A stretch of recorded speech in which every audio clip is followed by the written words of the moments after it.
Hey everyone, welcome back to my channel. Today in this video, I will discuss with you what are the structure and instruments of Indian money market. इससे पहले की video के link आपको description में मिल जाएंगे। तो चलिए start करते हैं कि इंडियन मनी मार्केट का स्ट्रक्चर है कैसा। इंडियन मनी मार्केट को हमने दो मेन कैटेगरीज में डिवाइड किया है। First is financial institutions and next is financial instruments. अब फाइनेंशियल इंस्टीट्यूशंस क्या होता है?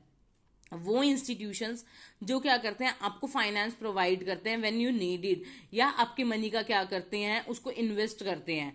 नेक्स्ट फाइनेंशियल इंस्ट्रूमेंट्स क्या होते हैं?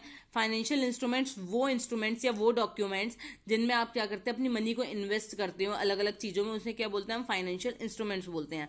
अब जो हमारा फाइनेंशियल इंस्टीट्यूशन है उसको हमने दो कैटेगरीज में डिवाइड करा है, अनऑर्गेनाइज सेक्टर और ऑर्गेनाइज सेक्टर। अब अनऑर्गेनाइज सेक्टर क्या होता है? वो सेक्टर, वो चीजें जो गवर्नमेंट के अंडर नहीं आती, उसे हम क्या बोलते हैं? अनऑर्गेनाइज सेक्टर बोलते हैं। यानी इन शॉर्ट जो किसी प्राइवेट इंडिविजुअल या प्राइवेट फर्म के अंदर आता है उसे हम क्या बोलते हैं? अनऑर्गेनाइज सेक्टर बोलते हैं। ये जो अनऑर्गेनाइज सेक्टर है, इसमें ये लोग गवर्नमेंट की पॉलिसीज को फॉलो नहीं करते। इनका जो रेट ऑफ इंटरेस्ट होता है चार्ज का, वो भी हाई होता है। ऑर्गेनाइज सेक्टर जो क्या करता है, गवर्नमेंट के अंडर आता है, जो सारी रेट्स स्कीम्स गवर्नमेंट की फॉलो करता है। अब अनऑर्गेनाइज सेक्टर में सबसे पहला क्या है? Indigenous bankers. इंडिजीनियस बैंकर्स यानी वो बैंकर्स, वो बैंक्स जो इंडिविजुअल पर्सन ने ओपन कर रखे हैं या प्राइवेट फर्म्स के अंडर आते हैं, उन्हें बोलते हैं indigenous bankers. Next is money landers. Money landers कौन होते हैं? जो आपको क्या करते हैं, उधार दे देते हैं। पहले के टाइम में होता था, जो आप क्या करते थे, उनके पास अपनी जमीन वगैरह या कोई भी गोल्ड या कोई भी चीजें गिरवी रख देते थे और वो आपको उसके बदले में क्या दे देते थे? पैसे दे देते थे, बट वो high rate of interest charge करते थे। नेक्स्ट इज फंड्स, जो क्या करते हैं, आपको फंड्स प्रोवाइड कर देते हैं। इन शॉर्ट वो क्या करते हैं? Rate of interest high charge करते हैं और क्या करते हैं, आपसे कुछ ना कुछ डॉक्यूमेंट्स या कुछ चीजें गिरवी रखवा लेते हैं। Next is organise sector. Organise sector क्या होता है? जो गवर्नमेंट के अंडर आता है। सबसे वन है सेंट्रल बैंक, जो सेंट्रल बैंक है इंडिया का, जैसे रिजर्व बैंक ऑफ इंडिया, तो वो ऑर्गेनाइज सेक्टर के अंदर आता है। Next is commercial banks. Commercial banks क्या होते हैं? जो डे टू डे ट्रांजेक्शन्स में डील करते हैं, सारी पर्सन्स की रिकॉर्ड रखते हैं, उन्हें क्या बोलते हैं? Commercial banks. इसी के अंडर ऑर्गेनाइज सेक्टर के अंडर आते हैं नॉन बैंकिंग फाइनेंशियल इंटरमीडिएरीज भी आते हैं, एक्सेप्टेंस हाउसेज भी आते हैं और बिल ब्रोकर्स भी आते हैं, जो हमारे क्या करते हैं? बिल्स को मैनेज करते हैं, हमारी क्या करते हैं? ट्रांजेक्शन्स को नोट करते हैं, या जब हम शेयर्स में ट्रेडिंग करते हैं तो वो सारे उसमें आते हैं।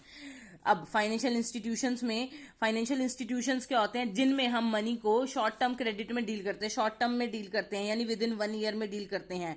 अब अनऑर्गेनाइज सेक्टर क्या होता है? जिसमें लेंडर्स जो होते हैं, उनकी जो एक्टिविटीज होती हैं वो मॉनेटरी अथॉरिटीज के अंदर नहीं आती। अब इसके हमने पढ़ चुके थे कि ये high rate of interest charge करते हैं, और इनके हमने वो भी पढ़ चुके थे कि ये कौन कौन से होते हैं। इंडिजीनियस बैंकर्स होते हैं, मनी लेंडर्स होते हैं, फंड्स और चिट फंड्स जो प्रोवाइड करते हैं वो किस में आते हैं? हमारे अनऑर्गेनाइज सेक्टर में आते हैं। अब ऑर्गेनाइज सेक्टर क्या होते हैं? ऑर्गेनाइज सेक्टर वो इंस्टीट्यूशंस हैं जो लेंडिंग करते हैं मनी की, तो वो पूरे सिस्टमैटिक वे में करते हैं। ये लोग जो है less rate of interest charge करते हैं as compare to unorganise sector.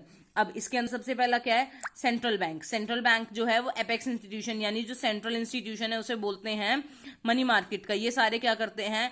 ये रेट ऑफ इंटरेस्ट डिसाइड करता है, जो पूरे के पूरे ऑर्गेनाइज सेक्टर को फॉलो करना पड़ता है।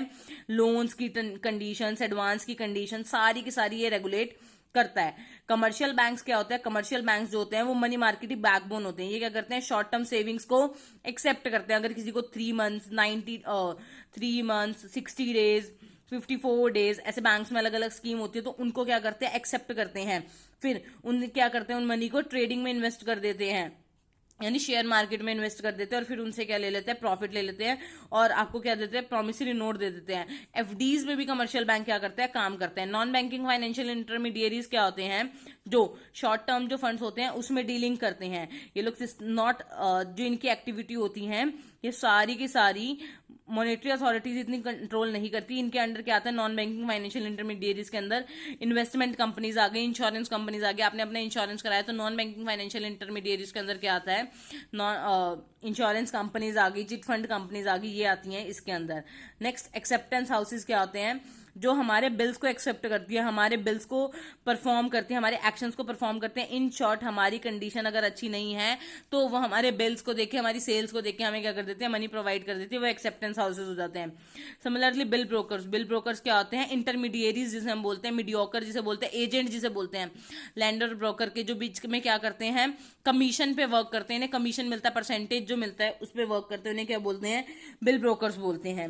जो कंपनीज हैं, इन इंटरमीडियरीज को बिल ब्रोकर्स, एजेंट्स भी बोलते हैं, जो ये क्या करती है, सारे फंक्शन करती है। नेक्स्ट वीडियो में हम डिस्कस करेंगे कि फाइनेंशियल इंस्ट्रूमेंट्स क्या क्या हैं। आई होप आपको फाइनेंशियल इंस्टीट्यूशंस क्लियर हो गए। अगर आपको कुछ भी डाउट है तो आप कमेंट सेक्शन के थ्रू पूछ सकते हैं।